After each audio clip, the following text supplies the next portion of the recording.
ये आकाशवाणी गोरखपुर है। अब आप वेद प्रकाश पाठक से क्षेत्रीय समाचार सुनिए।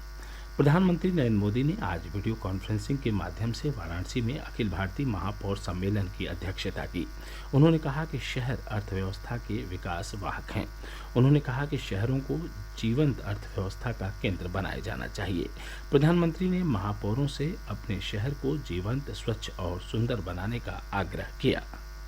सभी मेयर साहिबान जरूर अपने कार्यकाल में अपने शहर को कुछ देना चाहते ही होंगे। आप जरूर चाहते होंगे कि आप अपने शहर में कुछ ऐसा करके जाएं ताकि आने वाले समय में 5, 50, 20 साल के बाद जब भी कोई शहर में आए तो चर्चा करे कि जब फलाने सज्जन यहाँ मेयर थे या फलानी बहन यहाँ मेयर थी तब ये शहर में ये काम हुआ था। एक याद बन जाएगी और हर किसी के मन में ये संकल्प भी रहना चाहिए और इस संकल्प की पूर्ति के लिए जी जान से जुड़ जाना भी चाहिए।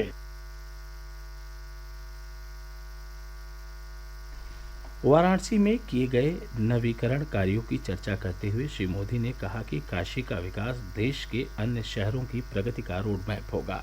प्रधानमंत्री ने महापौरों से आग्रह किया कि वे अपने अपने वार्डों में साफ सफाई के काम करें और वार्डों के बीच सौंदर्य प्रतियोगिता कराएं।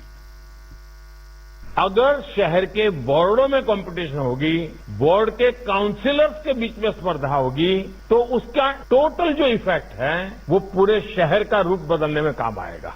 दूसरा, जैसे स्वच्छता का एक महत्व है, सौंदर्यकरण भी, ब्यूटिफिकेशन, दुनिया में ब्यूटी कॉम्पिटिशन होती है, जो होती है वो होती है, मुझे उसमें कुछ कहना नहीं है, लेकिन क्या हम हमारे नगर में वार्ड ब्यूटी कॉम्पिटिशन कर सकते हैं क्या? कौन सा वार्ड सबसे ज्यादा ब्यूटीफुल है?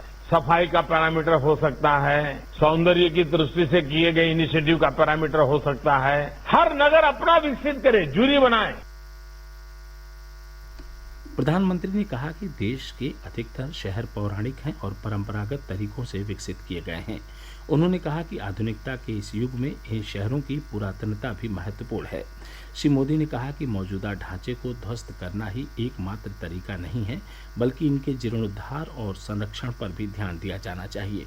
उन्होंने महापौरों से अपशिष्ट प्रबंधन राजस्व मॉडल पर काम करने को कहा। सम्मेलन में मुख्यमंत्री योगी आदित्यनाथ, शहरी विकास मंत्री हरदीप सिंह पुरी और अन्य गणमान्य व्यक्तियों ने भी भाग लिया। इससे पूर्व मुख्यमंत्री योगी आदित्यनाथ ने सम्मेलन को संबोधित करते हुए कहा कि वर्ष 2014 में प्रधानमंत्री नरेंद्र मोदी के काशी से सांसद चुने जाने के बाद से यह नगर लगातार विकास के पथ पर आगे बढ़ रहा है। उन्होंने कहा कि काशी अपनी संस्कृति को संरक्षित रखते हुए आज विश्व के सामने नए स्वरूप में आई है। मुख्यमंत्री ने कहा कि देश में 100 स्मार्ट सिटी में से 10 उत्तर प्रदेश में हैं। उन्होंने कहा कि इन शहरों में विकास की प्रक्रिया तेजी से आगे बढ़ रही है। प्रदेश के शहरी विकास विभाग द्वारा आयोजित इस सम्मेलन में देश के विभिन्न राज्यों के महापौर उपस्थित रहे। सम्मेलन का मुख्य विषय है नया शहरी भारत। इस अवसर पर 3 दिन की एक प्रदर्शनी भी लगाई गई है। केंद्रीय गृह मंत्री अमित शाह ने कहा है कि मुख्यमंत्री योगी आदित्यनाथ की सरकार ने राज्य से माफियाओं और अपराधियों को खत्म करने का काम किया है। उन्होंने कहा कि आज उत्तर प्रदेश में कानून व्यवस्था की स्थिति बेहतर है और राज्य विकास के पथ पर तेजी से आगे बढ़ रहा है।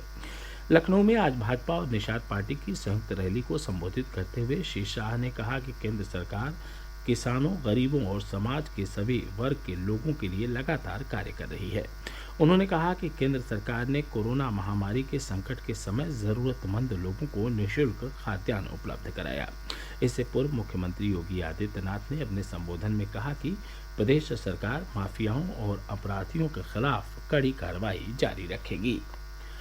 ग्रुप कैप्टन वरुण सिंह का आज भोपाल में पूरे राजकीय और सैन्य सम्मान के साथ अंतिम संस्कार कर दिया गया। पिछले सप्ताह तमिलनाडु में हेलीकॉप्टर दुर्घटना में एकमात्र जीवित बचे घायल ग्रुप कैप्टन ने बुधवार को दम तोड़ दिया था।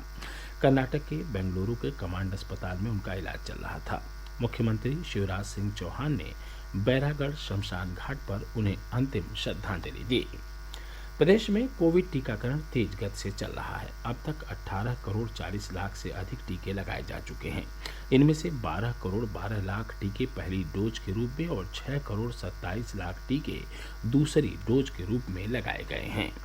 यह समाचार बुलेटिन हमारे YouTube channel AIR news Gorakhpur और ट्विटर हैंडल AIR News_GKP पर भी उपलब्ध है। इसके साथ ही क्षेत्रीय समाचारों का बुलेटिन समाप्त हुआ। नमस्कार।